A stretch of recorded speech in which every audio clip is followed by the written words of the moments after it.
Pascal twakoranye sinibuka imyaka yari afite ariko yari muto cyane, yari ataramira ubwanwa, none ndabona yarabaye umusaza.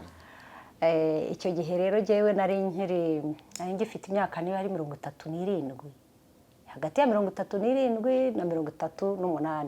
Nyine hari igihe iyo winjiye Kigali ubundi hari igihe wibagirwa n'ibindi byose ugasigara ucungana n'ubuzima bw'uwo munsi n'ejo. Twe rero twari abahatari, twakoreraga umuzungu, sibyo? Twakoreraga umuzungu wo muri Tribunal International. Aho hantu nahagiriye umugisha kuko nahakoze imyaka 12. Mu myaka 12 rero ntabwo nariye jyenyine, hari n'abandi bagiye bahaza, muzababona abagiye batugiraho umugisha. Mu bemeye kwitabira ubutumire rero Pascal arimo njya mvuga ngo jyewe nza ntabwo nari mfite unjyana. N'uburyo nahageze n'uwantungira urutoki yarambwira ngo ugende wirwaneho, twamwitaga ngo ni umudebande, wirwaneho njye ntugire ibindi umbaza. Ariko Pascal we numvise nshaka kumutetesha kuko ibibazo nahuye nabyo numvaga nawe ntashaka ko yahura nabyo. Twagiye dufatanya mu buzima, buri gasimba n'ubura bwako. Nk'uyu mwana numvaga atashobora kuba yakora, ndabanza ndamubwira ntese nubwo wakora. Urumva ko namusuzuguraga mu myaka nk'umuntu narinzi, ariko buriya hari abantu bavuga ngo runaka ngo namushakiye akazi, ngo namugiriye neza, ukajya ubyira tubyiga wamushakiye akazi ariko ntabwo wakamukoreye. Turongeye tubahaye ikaze kuri Ndanyuzwe TV official. Uyu munsi dufite umutumirwa w'Imena, mukanya agiye kutwibwira, tugiye kuganira. Pascal tuguhaye ikaze kuri Ndanyuzwe TV. Tuguhaye ikaze, wakwibwira abadukurikiye. Banyita Ntamuhanga Pascal. Murakoze cyane, tuguhaye ikaze kuri Ndanyuzwe TV. Twagutumiye kandi wakoze kuza, ariko impamvu tugutumiye twibutse ibihe twagiranye. Yego. Nibutse ibihe twagiranye n'uyu mugabo. Ndamwita umugabo kuko amaze kuba mukuru ariko aracyari umusore. Ubwo abakobwa mufitiye yerekwa muhoramo mumbwira ngo murashaka ngo abasore beza, dore nguyu yitwa Pascal. Rero wakoze cyane kubahiriza ubutumire bwacu. Turagira ngo tubaganirize ku nkuru y'urugendo rwacu. Impamvu mvuga ngo ni urugendo rwacu, uyu musore twakoranye ari umwana mutoya. Nagiraga ngo twongere twibukiranye bya bihe kandi tugire n'ibyo dusangiza ku batwumva, ku badukurikiye, kuko hari abantu batubona bakagira ngo turasanzwe. Wowe nk'uko ubibona ubona dusanzwe. Pascal na Yvonne Nshuti banzi ku kazina ka Nshuti, ubona dusanzwe ubundi? Ntabwo dusanzwe. Nk'uko rero mubibona Pascal, hari igihe cyageze nkunda kubaganiriza kuri Ndanyuzwe TV, urugendo twagiye ducamo rutuma tudacika intege. Uyu munsi murabona maze kuba mukecuru, nge nari nkiri guserebura anniversaire yanjye y'imyaka 52. Rero Pascal twakoranye sinibuka imyaka yari afite ariko yari muto cyane, yari ataramira ubwanwa, none ndabona yarabaye umusaza. Icyo gihe rero jewe nari ngifite imyaka niba ari 37, hagati ya 37 na 38. Nyine hari igihe iyo winjiye Kigali ubundi hari igihe wibagirwa n'ibindi byose ugasigara ucungana n'ubuzima bw'uwo munsi n'ejo. Twe rero twari abahatari, twakoreraga umuzungu, sibyo? Twakoreraga umuzungu wo muri Tribunal International. Aho hantu nahagiriye umugisha kuko nahakoze imyaka 12. Mu myaka 12 rero ntabwo nariye jyenyine, hari n'abandi bagiye bahaza, muzababona abagiye batugiraho umugisha. Mu bemeye kwitabira ubutumire rero Pascal arimo njya mvuga ngo jyewe nza ntabwo nari mfite unjyana. n'uburyo nahageze n'uwantungiye urutoki yarambwira ngo ugende wirwaneho, twamwitaga ngo ni umudebande, wirwaneho ngende ntugire ibindi umbaza. Ariko Pascal we numvise nshaka kumutetesha kuko ibibazo nahuye nabyo numvaga nawe ntashaka ko yahura nabyo. Twagiye dufatanya mu buzima butoroheje, urumva yari umwana nsanze mu kazi, nagombaga kugira ibyo muyoboramo kandi akahembwa. Urumva naramuraburiraga kuko ngewe yasanze mpamaze imyaka ni nk'itandatu ndibaza niba oya narasanze maze imyaka nk'irindwi kuko ndumva haryo hakoze imyaka ingahe twibwirire. Umwaka umwe se? Umwaka umwe? Ubu nari nzi ko ari 2. Urumva rero ko yasanze maze imyaka 11. Ariko wari umwaka w'umugisha kuko ndumva urahagiriye umugisha. No kuba rero uyu munsi hari abantu rero bahurira mu rupagaso ariko bakaburana. Nagiraga ngo umubashimire Pascal, ntabwo twigeze tuburana cyane yuko buriya yitiranwa na papa wanjye. Abazagira amatsiko cyane tuzababwira n'amakuru yatumaga ngira n'umwete wo kugira ngo nawe aze aronke. Tubivuge ngaho vuga icyo dupfana. Ngaho vuga icyo dupfana nta kibazo. Shangazi. Ntabwo rero ari ibintu byoroshye, ntabwo ari ibintu bisanzwe kubona ujya gukora ahantu ukajyana umuvandimwe. Iyo umujyanye hari igihe muhashwanira mukaharwanira, ariko aho hantu twabigendanyemo neza. Murabona yuko akibasha no kunsura, aracyabasha kunsura kandi akansura noneho no kuri channel ya Ndanyuzwe TV. Hari hantu rero twahagiriye ibihe byiza. Twagiraga ngo mu magambo makeya utubwire nawe icyo byakugejejeho, cyangwa se ni iyihe nama wagira umuntu ushobora kuba nta musingi yari afite ariko izuba ryakurasiye bigenda bite bundi. Ngaho tubwire mu magambo makeya utuganirize nyine. Hano ni kwa Ndanyuzwe nyine. Ubundi burya mu buzima nta mpamvu yo gucika intege, ko hari igihe kigera ukumva ucitse intege ukavuga ati ariko ubundi ngiye mbayeho gute, abandi ko mbona bafite ukuntu babayeho babona akazi, ngewe nzabona akazi bigenze gute. Ukumva mbega ni ibintu bidashoboka, ariko ngiye naje gusanga bishoboka. Ikintu cya mbere ni ukwihangana, ubundi ugatuza, ubundi ukajya ukunda gushaka akazi, kandi nanone ugakunda no kubana n'abantu, kuko kenshi niyo ufite telefone hari igihe ujya kumva umuntu araguhamagaye atufite akazi, wowe ibi bitari bikurimwo, ari ukubona gusa wiyicariye aho ngaho wajya kumva baraguhamagaye, ukagenda ukajya mu kazi, wakageramwo ugasanga ahubwo uko wabiteganyaga wenda uzi ko ari nk'ikiraka, ugasanga ni akazi karyoshye. Ukaba wabona amafaranga, ugakemura ikibazo, ugasura imiryango, nayo igatungurwa ikavuga ati ese uyu muntu aka kazi akora yagakuye he? Mbega bikabatangaza. Rero buriya igiye ku gihe, isaha ku isaha, Imana ari igihe utereka ahantu nawe ubwawe ukajya ubitekerezaho ukavuga ati Imana warakoze.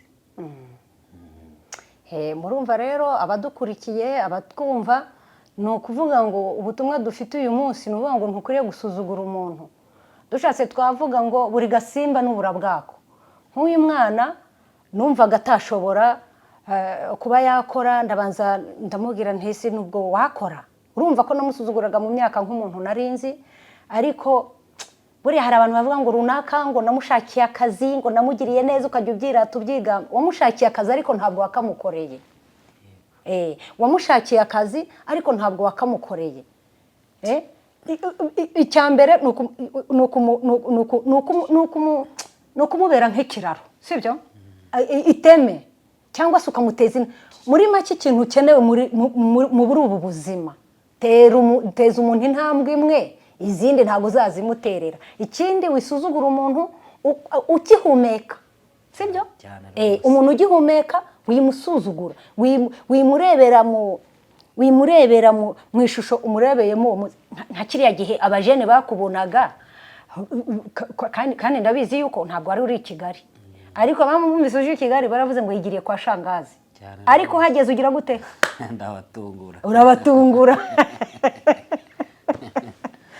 Urabatungura, kandi ni ukuri wabatunguye neza. Ni ukuvuga ngo n'ejo rero wagira gute? Wabatungura.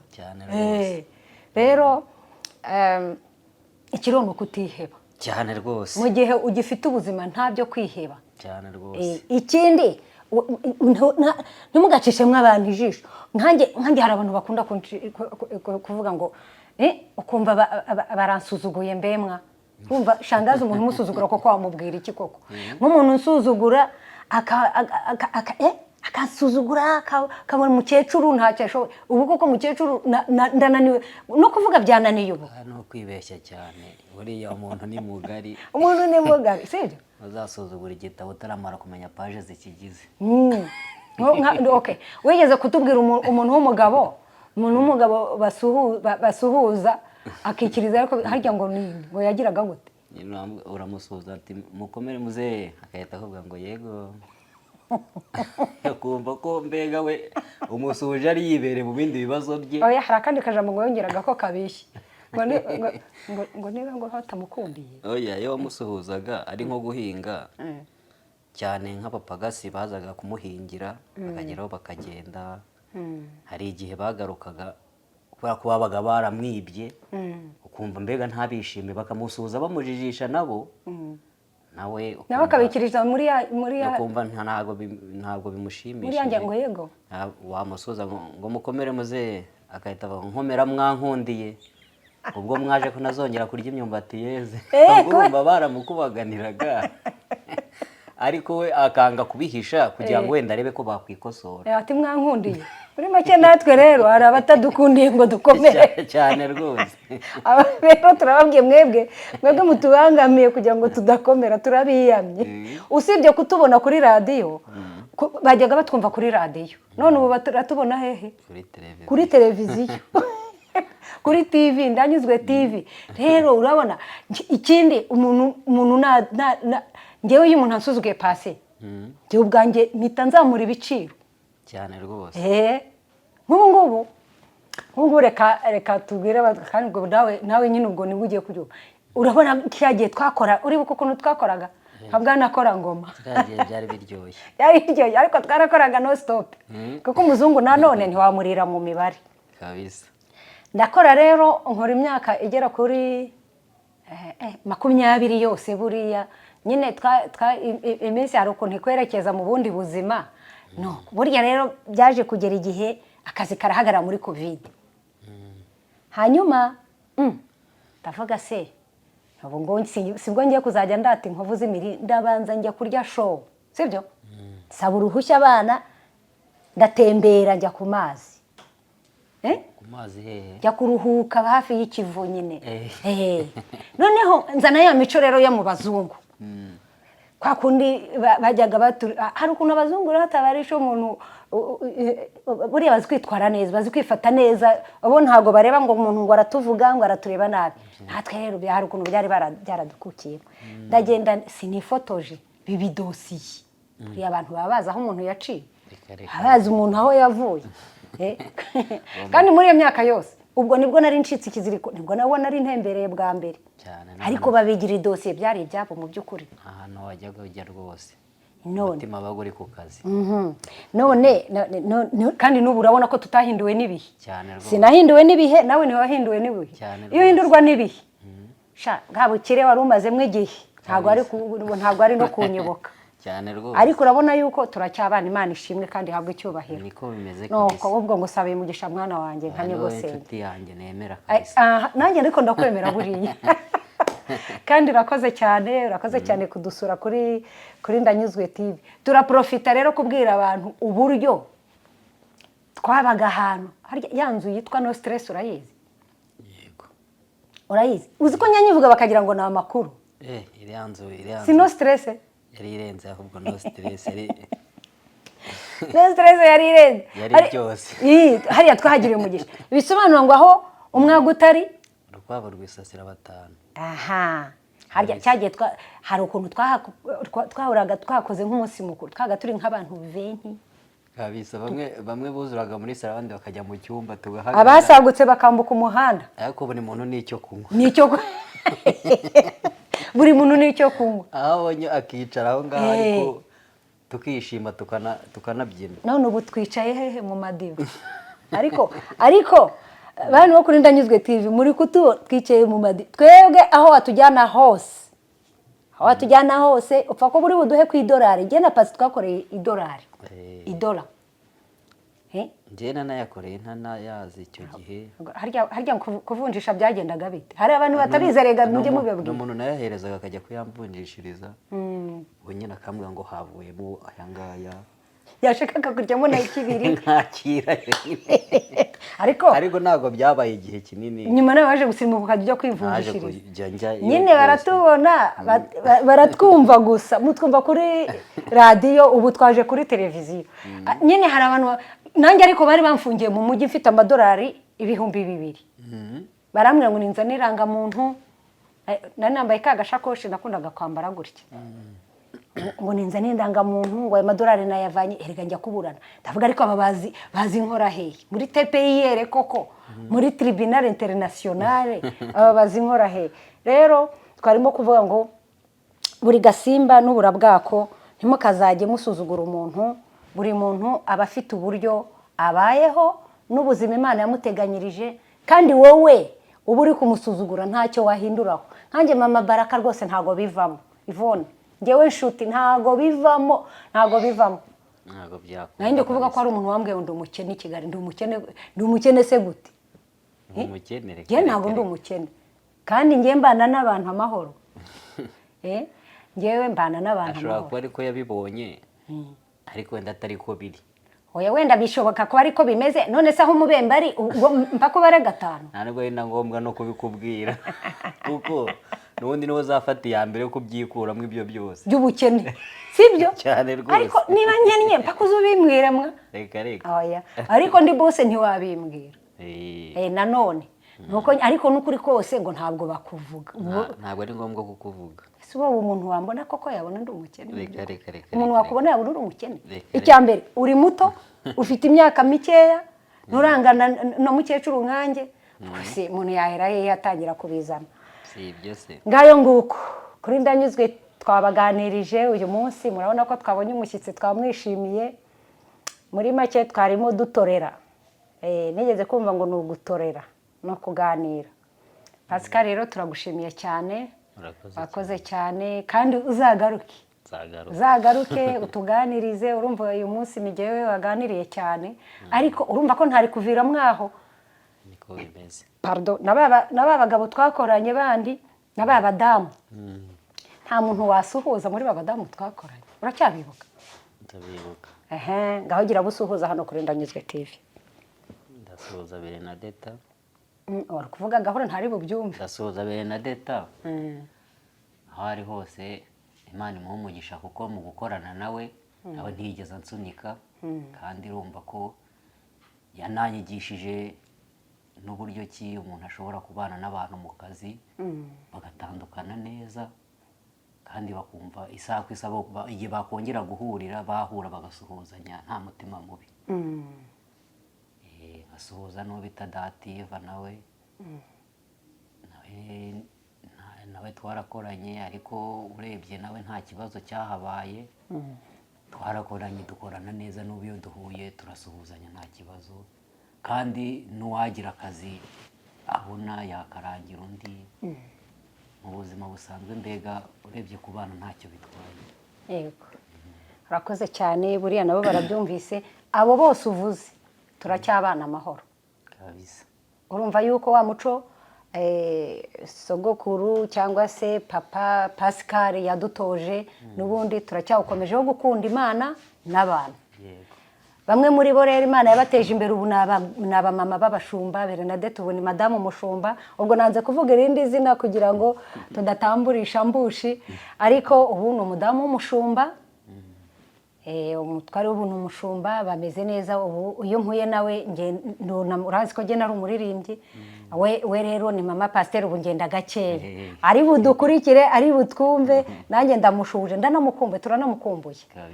Dativa yabyumvise, abona abantu twabanye amahoro, ni abantu baje badusanga kandi dufatanya nabo neza. Abo turabakunda, abandi bafite inzoka yo kwangana sinzi, ubwo abo nabo muri Maroc, twebwe turi ba nyirarukundo, ba nshuti, ba mukandanye, ba nyirashuti, ba mukandanyuzwe, nuko nguko bimeze. Ndagushimiye cyane Pascal, Yesu aguhe umugisha cyane.